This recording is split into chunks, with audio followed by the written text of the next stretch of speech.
So we are focusing today on the revised interim guidance for dental settings.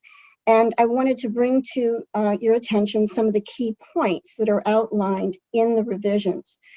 Key points including dental settings have unique characteristics that warrant specific infection control, prioritizing the most critical dental services, and provide care in a way that you're really trying to minimize harm to patients from delaying that care and harm to personnel from potential exposure to COVID-19. Proactively communicating to both personnel and patients the need for them to stay at home if they're sick, and then knowing the steps to take if a patient with COVID-19 symptoms enters your facility. So in the recommendations, applying the guidance found in the framework for healthcare systems providing non-COVID-19 clinical care during COVID-19 pandemic is on how and when to resume non-emergency care. This document was released prior to the dental revision on May 19th, and it applies to all healthcare settings, but can actually be used and very closely adapted to dental healthcare settings. Staying informed and regularly consulting with your local and state health department is key in this. You can get on the listservs for your state health department. Also, many county and sometimes local city and town websites provide guidance, including numbers of cases in your community. Monitoring trends in the local case counts and deaths, especially for populations that are at higher risk for severe illnesses that are in your patient population. And continue to proactively practice universal source control and screen for fever and symptoms of COVID-19 for not only just your patients, but all people who may enter the dental facility. And then providing that dental treatment only after you have assessed the patient's symptoms and considered both the risks to the patient as well as dental healthcare personnel. So in this framework for healthcare systems, it emphasizes and stresses providing care in the safest way possible, including to continue with telehealth wherever possible and feasible, following infection prevention recommendations, including those that are revised and amended over time, and consider that services may need to actually expand gradually, which I think many of you are doing. Again, local epidemiology, ensuring that you're on top of this, and it informs the decisions you're making in terms of the scope of services that you're providing. Again, prioritize the procedures that may cause harm if they're further delayed.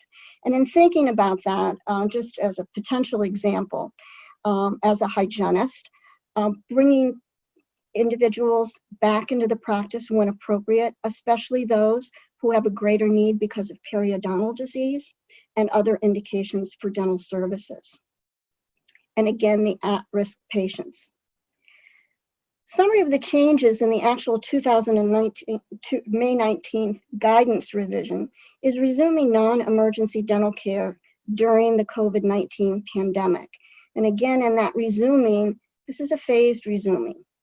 You need to look at facility and equipment considerations, particularly in your sterilization and sterilizers. If those sterilizers have been removed from service, you need to ensure that you're following the appropriate maintenance and cleaning and biologically monitoring the sterilizer before you put it back in place, including also some guidance relative to cleaning and disinfection and timeframes, and test-based strategies to inform care.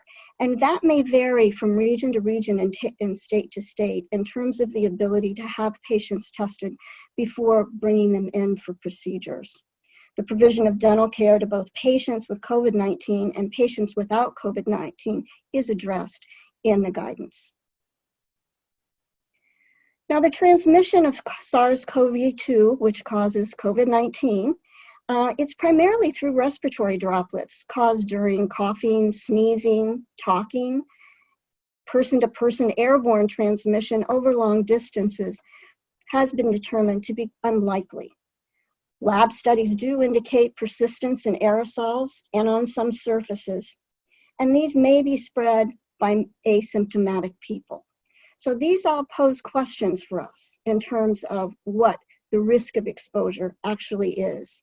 And currently, there is no data available to truly assess risk during dental procedures. And again, we're still early on. It's only been months that we have come to know this virus. Clusters of other healthcare personnel have tested positive, but there have been no published clusters of dental healthcare personnel. Handpieces, ultrasonic scalers, air-water syringes all create a visible spray of water, saliva, potential blood, microorganisms, and debris. So risk from these sources is absolutely presumed in dentistry. And in managing risk, there are options: reduce, transfer, avoid, or accept. In the case of infectious disease transmission, the emphasis is on reduction, and we will always have to accept some level of risk and risk tolerance, but it may be different for different individuals.